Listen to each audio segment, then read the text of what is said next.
Coming up on today's show, we'll look at 5 potential impact freshmen for the Crimson Tide, Brett McMurphy's way too early college football playoff prediction, and the news out of Georgia. Scott Cochran leaving. Could he come back to Alabama? The February sub-battle is ongoing against the Michigan Football Report. We are not that far behind.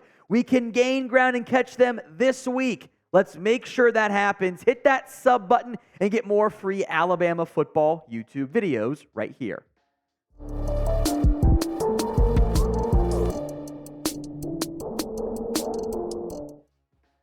Jumping right into the potential impact fresh, we're going to cheat by going with 3 players off the front here, all in the secondary. I think all these guys could start, by the way.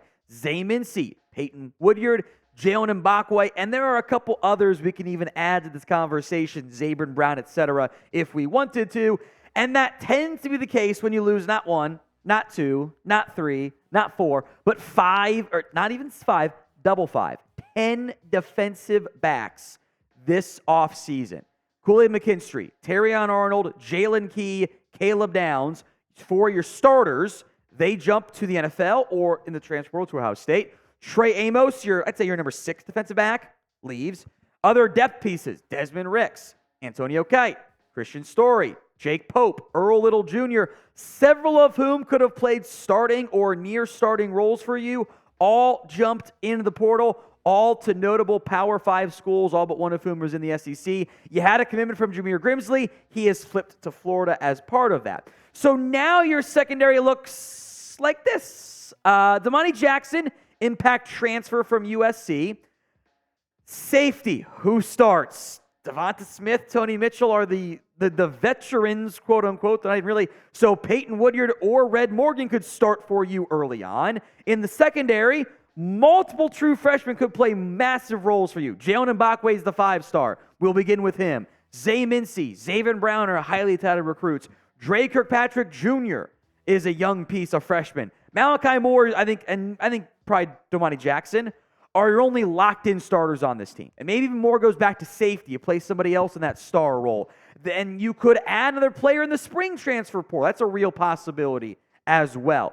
This secondary, it went from, I was worried about it when the season first was kind of winding down. I felt better after you got Jackson in the portal.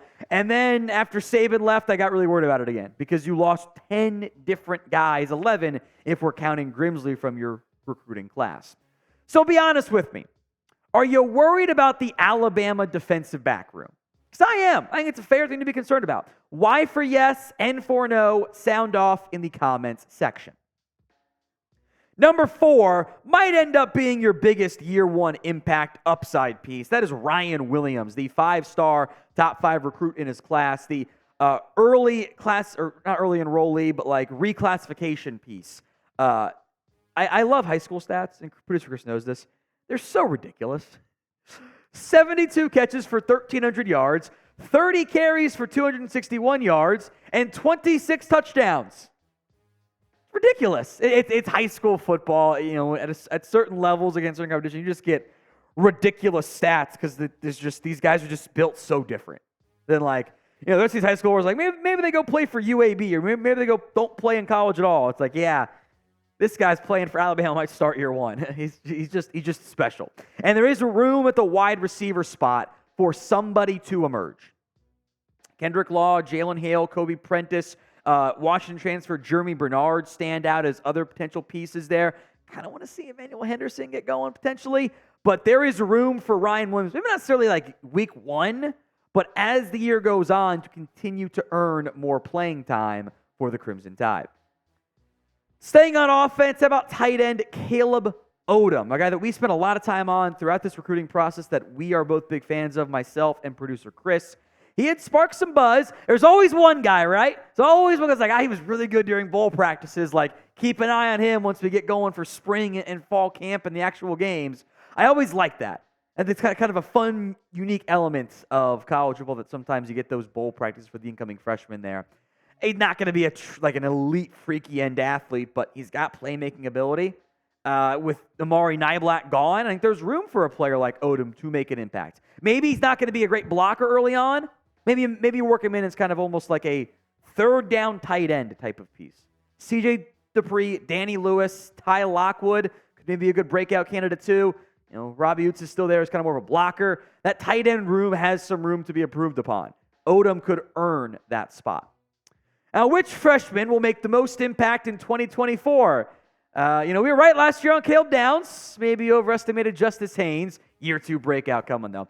This year, what freshman will make the biggest impact for the Crimson Tide? Sound off in the comments. Let's talk college football playoff here. Brett McMurphy of the Action Network dropped his way too early 12-team 2024 CFP bracket. Alabama checks in as the number 10 seed in that bracket. Georgia's 1, OSU 2, Florida State's 3. That's interesting, for me at least.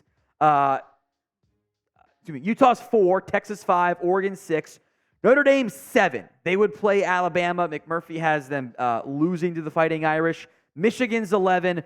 I've also got Missouri's 8, Penn State's 9. Boise State is 12 as well, which is kind of a fun Boise. I always like the Boise State-Texas matchups. There was some overlap there coaching-wise previously, so I find it fun. I think you beat Notre Dame in the first round, though. Throwing that out there. Beating OSU in the second round in theory? Maybe not so much. All right, more Alabama football rumors and news to come, but the jersey sale is still ongoing.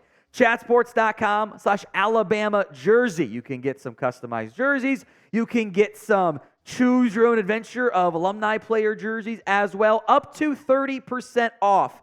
Not all the jerseys are on sale. Please make note of that. We'll put that link in the comments section and the description of today's show. It's chatsports.com/Alabama jersey. Link again in the comments and the description of today's show. Some fairly notable news here.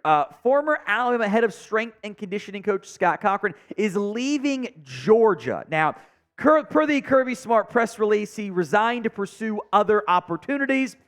Sometimes that means it's football related, sometimes it's not football related. Maybe he doesn't want to coach anymore. Maybe he found out that that coaching job he really, really wanted ended up not being for him, and he is better off as a strength and conditioning coach potentially as well.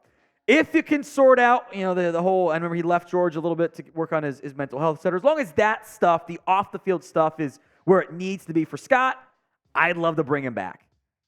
He had a lot of great success, not just with Alabama, but several different spots. I would love to keep him on this, or get him back on the staff, I should say, in almost any way possible. I'm not going to make him offensive coordinator, within reason here.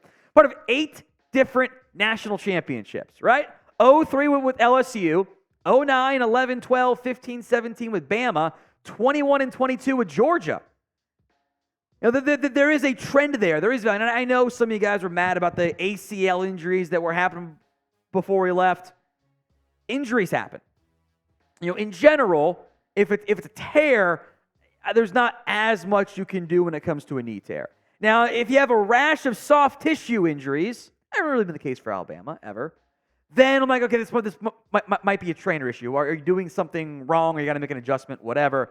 I would love to get him back. Not sure he will, but I think it's worth mentioning.